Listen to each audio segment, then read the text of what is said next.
It's just one more way of reducing your liberty and reminding you that they can fuck with you anytime they want. As long as you put up with it. As long as you put up with it. Which means, of course, anytime they want. Because that's what Americans do now. They're always willing to trade away a little of their freedom in exchange for the feeling, the illusion of security. What we have now is a completely neurotic population obsessed with security and safety and crime and drugs and cleanliness and hygiene and germs. There's another thing. Germs. Where did this sudden fear of germs come from?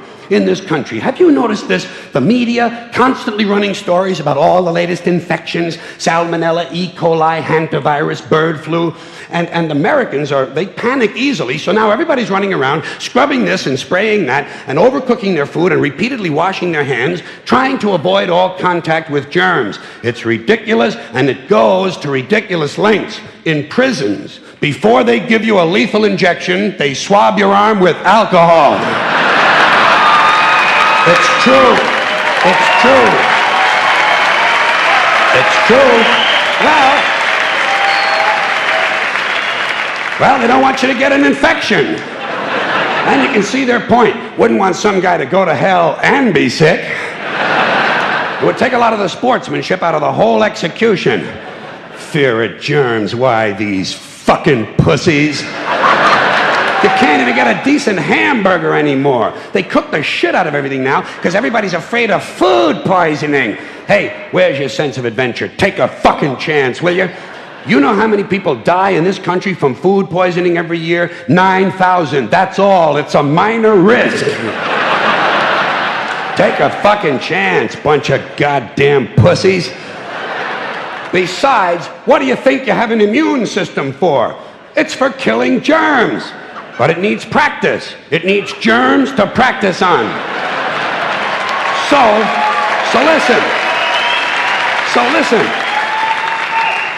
If you kill all the germs around you and live a completely sterile life, then when germs do come along, you're not going to be prepared. And never mind ordinary germs. What are you going to do when some super virus comes along that turns your vital organs into liquid shit? I'll tell you what you're going to do. You're going to get sick, you're going to die, and you're going to deserve it because you're fucking weak and you got a fucking weak immune system. Now, all right, God damn it. Hey. All right. Let me tell you a true story about immunization, okay? When I was a little boy in New York City in the 1940s, we swam in the Hudson River, and it was filled with raw sewage, okay? We swam in raw sewage, to cool off. And at that time, the big fear was polio. Thousands of kids died from polio every year. But you know something? In my neighborhood, no one ever got polio. No one, ever. You know why? Because we swam in raw sewage.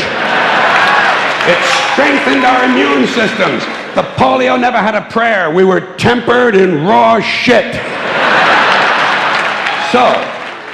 So personally, I never take any special precautions against germs. I don't shy away from people who sneeze and cough. I don't wipe off the telephone. I don't cover the toilet seat. And if I drop food on the floor, I pick it up and eat it. I eat it. Yes, I do. Even if I'm at a sidewalk cafe in Calcutta, the poor section, on New Year's morning during a soccer riot.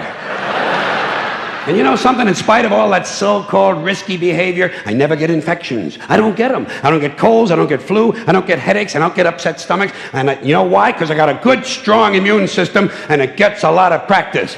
My immune system is equipped with the biological equivalent of fully automatic military assault rifles with night vision and laser scopes. And we have recently acquired phosphorus grenades, cluster bombs, and anti-personnel fragmentation mines. So, when my white blood cells are on patrol, reconnoitering my bloodstream, seeking out strangers and other undesirables, if they see any suspicious-looking germs of any kind, they don't fuck around. They whip out the weapons, they wax the motherfucker, and deposit the unlucky fellow directly into my colon. Into my colon. There's no nonsense. There's no Miranda warning. There's none of that 3 strikes and you're out shit. First defense, bam, into the colon you go.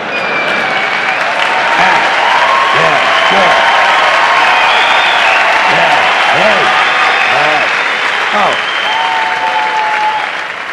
And speaking of my colon, I want you to know I don't automatically wash my hands every time I go to the bathroom, okay? Can you deal with that? Sometimes I do, sometimes I don't. You know when I wash my hands? When I shit on them. That's the only time. And you know how often that happens? Tops, 2-3 times a week. Tops.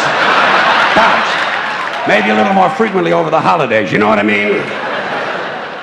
And I'll tell you something else, my well-scrubbed friends. You don't always need a shower every day. Did you know that? It's overkill. Unless you work out or work outdoors or for some reason come in intimate contact with huge amounts of filth and garbage every day, you don't always need a shower. All you really need to do is to wash the 4 key areas. Armpits, asshole, crotch, and teeth. Got that? Armpits, asshole, crotch, and teeth. In fact, you can save yourself a whole lot of time if you simply use the same brush on all 4 areas.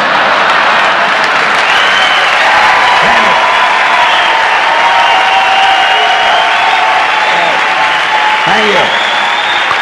I appreciate it. Thank you. All right.